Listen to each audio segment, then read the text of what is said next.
నమస్తే vision news కు స్వాగతం। ఈనాటి వార్తలు।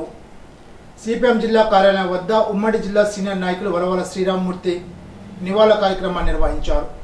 సిపిఎం జిల్లా కార్యదర్శి బి బలరాం, సెక్రటరీ సభ్యులు జేవీఎన్ గోపాల్లు ఆయన చిత్రపటానికి పూలమాలలు వేసి సిపిఎం పశ్చిమ గోదావరి జిల్లా తరఫున ఘన నివాళులు అర్పించారు। ఈ సందర్భంగా బి బలరాం మాట్లాడుతూ వరవల శ్రీరామమూర్తి 1935లో నారాయణమెరక గ్రామంలో జన్మించారని, విద్యార్థి నుంచి అభ్యుదయ భావాలతో ఉండేవారని, తర్వాత ఉపాధ్యాయ వృత్తిని చేపట్టి ఆదర్శ ఉపాధ్యాయునిగా పనిచేశారని తెలిపారు। వేలాది మంది విద్యార్థుల్ని సమాజానికి ఉపయోగపడే విధంగా తీర్చిదిద్దారని అన్నారు। సోషలిస్ట్ చైతన్యంతో జిల్లాలో ఉపాధ్యాయ ఉద్యమ నిర్మాణంలో ముఖ్య పాత్ర పోషించారని తెలిపారు। ఆయన ఆరోగ్యం పట్ల ఎంతో శ్రద్ధ వహించి విశేష సేవలు అందించిన కుటుంబ సభ్యులకు ప్రగాఢ సానుభూతిని తెలిపారు।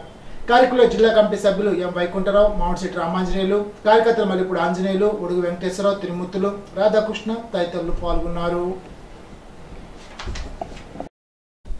సుప్రీంకోర్టు తీర్పు ప్రకారం ఎస్సీ వర్గీకరణ తక్షణం అమలు చేయాలని ఎంఆర్పీఎస్ రాష్ట్ర కార్యదర్శి అబ్బదాసు లాజర్ కోరారు। అత్తిరి కమ్యూనిటీ భవనం వద్ద జరిగిన మండల స్థాయి ఎంఆర్పీఎస్ కార్యకర్తల సమావేశంలో ఆయన మాట్లాడారు। ఎంతో పోరాటం చేసి మాదిగ రిజర్వేషన్ సాధించిన మందా కృష్ణ మాదిగకు అంతా రుణపడి ఉంటారని అన్నారు। తమిళనాడు, తెలంగాణ ముఖ్యమంత్రులు వెంటనే సుప్రీంకోర్టు తీర్పును అమలు చేస్తామని తెలిపారు। మాదిగల రిజర్వేషన్ను ప్రోత్సహించిన ముఖ్యమంత్రి చంద్రబాబు కూడా వెంటనే చర్యలు తీసుకోవాలని కోరారు। కేంద్రం చొరవ తీసుకుని అన్ని రాష్ట్రాల్లో అమలయ్యేలాగా ఆదేశాలు జారీ చేయాలని కోరారు। వెంటనే ఉత్తర్వులు ఇవ్వడం వల్ల మాదిగలకు ఎంతో ప్రయోజనం చేకూరుతుందని చెప్పారు। పోరాట సమితి తణుకు శాఖ అధ్యక్షులు అబ్బదాసరి కళ్యాణ్, అత్తిల మండల నాయకులు సిరి బాబురావు, కొమ్మల రామారావు, ఉండజరపు దాసు, నామవరపు అశోక్, నేకూరి రామచంద్రరావు తదితరులు పాల్గొన్నారు। ఉద్యోగాల్లో నోటిఫికేషన్ ఇచ్చేస్తున్నాడు। ఉద్యోగాలు చాలా ఉద్యోగాలకు నోటిఫికేషన్ ఇచ్చాడు, రెగ్యులర్ కూడా చాలా చేస్తున్నాడు। అప్పుడేమన్నాడు ఆ రోజు, ఇంతకు ముందు నేను ఇచ్చిన నోటిఫికేషన్లో కూడా ఈ రోజు సుప్రీంకోర్టు ఇచ్చిన ఆర్డర్ ప్రకారం నేను ఆర్డినెన్స్ తీసుకొచ్చి ఆ ఉద్యోగాల్లో కూడా ఏబిసిడి వర్గీకరణ చేసే విధంగా నేను ముందుకు వెళ్తానని కూడా ఆ రోజు చెప్పడం జరిగింది। చెప్పడం కాదు, అసెంబ్లీలో తీర్మానం చేయాలా, అక్కడ తెలంగాణలో రేవంత్ రెడ్డి అసెంబ్లీలో తీర్మానం చేయాలా, ఇక్కడ ఆంధ్రప్రదేశ్లో ముఖ్యమంత్రి చంద్రబాబు నాయుడు గారు అసెంబ్లీలో పెట్టి తీర్మానం చేయాలా, ఎస్సీ వర్గీకరణ అమలు చేయాల్సిన బాధ్యత, అలాగే తమిళనాడులో స్టాలిన్ గారు కూడా ప్రకటన చేయడం జరిగింది, ఆయన కూడా చేయాలా, మనం చేయించుకునే బాధ్యత అది మన మీద ఉంది। మనందరం కూడా కృష్ణమాది గారు ఏ సమయంలో ఏ పిలిపించినా తప్పకుండా మనం ఆ యొక్క ఉద్యమాన్ని మరింతగా బలోపేతం చేసి వర్గీకరణ పార్లమెంట్లో పెట్టే దిశగా, అలాగే అసెంబ్లీలో కూడా పెట్టే దిశగా మనం ప్రయత్నం చేయాలా, అది మీలాంటి యువతతోనే సాధ్యమని కూడా ఈ సందర్భంగా తెలియజేసుకుంటున్నాను।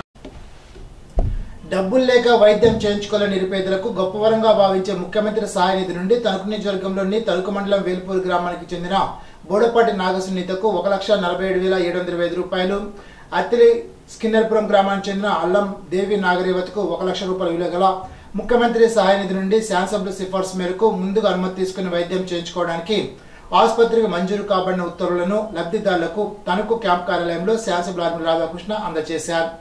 జరగాల్సిన వైద్యం కోసం చూస్తున్న తరుణంలో ముఖ్యమంత్రి సహాయ నుండి వారి కుటుంబానికి చేతుగా నిలవడంతో వారు తమ ఆనందాన్ని వ్యక్తపరిచి కృతజ్ఞతలు తెలిపారు। అంబికా డ్యాన్స్ అకాడమీ తణుకు ఆధ్వర్యంలో పశ్చిమ బెంగాల్ వైద్య విద్యార్థిని అత్యాచారం చేసిన సంఘటనపై తగు న్యాయం చేయాలని కోరుతూ క్యాండిల్ ర్యాలీ నిర్వహించారు। పైడిపల్లి సర్కిల్ నుండి నరేంద్ర సెంటర్ వరకు ర్యాలీ నిర్వహించారు। అంబికా డ్యాన్స్ అకాడమీ నిర్వాహకురాలు అంబిక మాట్లాడుతూ మహిళలపై జరుగుతున్న అత్యాచారాలను అరికట్టాలని, చట్టాల్లో మార్పు రావాలని అన్నారు। తప్పు చేసినప్పుడు కఠినంగా శిక్షించినప్పుడే నేరస్తులకు తప్పు చేయాలని ఆలోచన రాదని అన్నారు। ఇప్పుడిప్పుడే మహిళలు అన్ని రంగాల్లో రాణిస్తున్నారని తెలిపారు। ఈ విధమైన చర్యల వల్ల రానున్న కాలంలో మహిళలు బయటకు రావడానికి భయపడాల్సిన పరిస్థితి వస్తుందని అన్నారు। ప్రతి తల్లిదండ్రులు ఆడపిల్లలకు జాగ్రత్తలు ఏ విధంగా చెబుతారో మగపిల్లలకు కూడా మహిళల పట్ల ప్రవర్తించే విధానాన్ని తెలియచేయాలని అన్నారు। సౌదీ అరేబియా, దుబాయ్లో మహిళల పట్ల అసభ్యకరంగా ప్రవర్తిస్తే ఏ విధంగా కఠిన శిక్షలు విధిస్తారో అదేవిధంగా భారతదేశం అమలు చేయాలని కోరారు। అత్యాచారానికి పాల్పడిన నిందితులను కఠినంగా శిక్షించాలని కోరారు। అధిక సంఖ్యలో మహిళలు పాల్గొన్నారు।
జరిగిన డాక్టర్ మౌనమిత దేవ్నాథ్ గురించి మనందరికీ తెలిసిందే. ఇప్పుడు అక్కడెక్కడో జరిగింది కోల్కతాలో అని ఊరుకుంటే కాదండి. నిన్న అక్కడ జరిగింది, రేపు ఇంకో చోటు జరుగుతుంది, ఎల్లుండి మన ఇంట్లోనే జరుగుతుంది.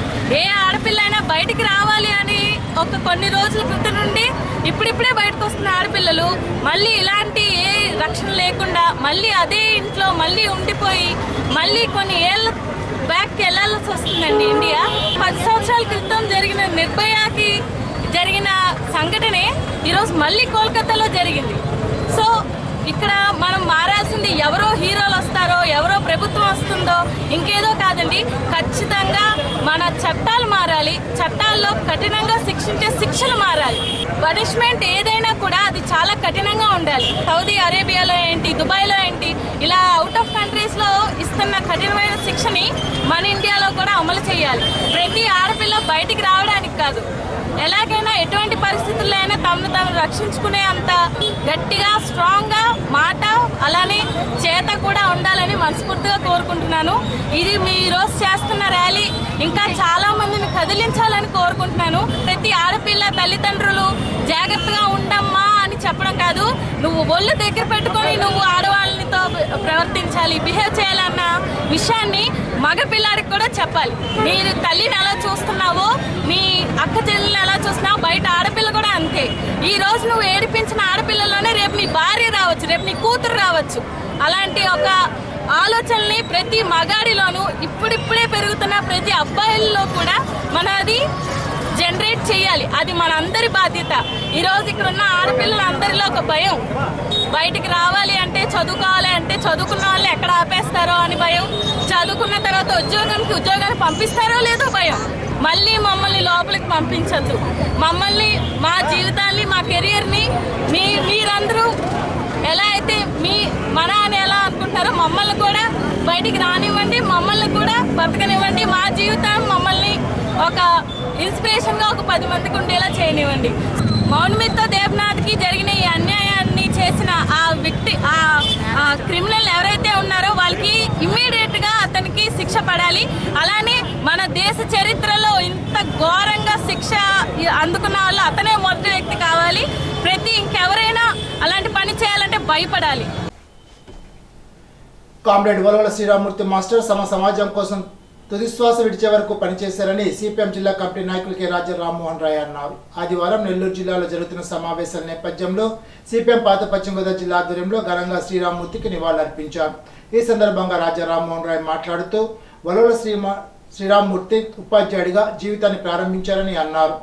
ఉపాధ్యాయుడిగా పనిచేస్తున్న కాలంలో ఎంతోమంది విద్యార్థులు తీర్చిదిద్దారని తెలిపారు.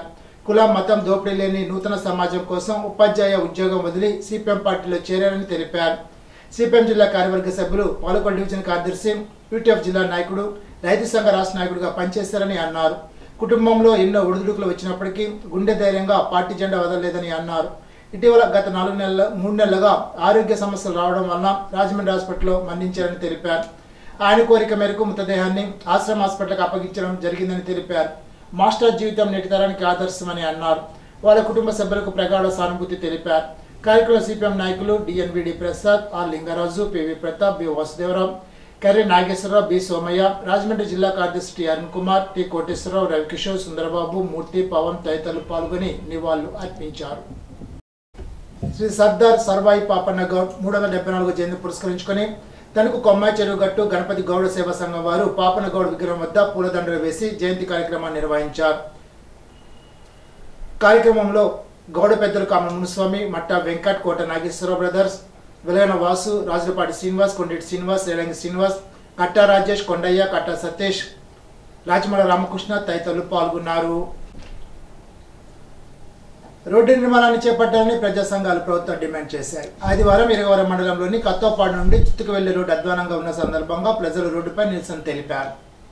కత్తోపాడు, పొదలాడ, జుత్తిగపాకల, పెనుమంట్ర గ్రామాల ప్రజలు, రైతులు, విద్యార్థులు ప్రతిరోజు ఈ రోడ్డుపైనే ప్రయాణం సాగిస్తారని తెలిపారు. గుంతలు పూడ్చడం కానీ రోడ్డు నిర్మాణం కానీ చేపట్టాలని ప్రజలు ప్రభుత్వానికి విజ్ఞప్తి చేశారు. ఈ కార్యక్రమంలో ప్రజా సంఘాల నాయకులు కామ మునుస్వామి, దంపనపోయిన విజయలక్ష్మి, కొప్పిశెట్టి అరుణ్ కుమారి, దంపనపోయిన కనికేశ్వరరావు తదితరులు పాల్గొన్నారు. ఇప్పుడు ఒక చిన్న బ్రేక్.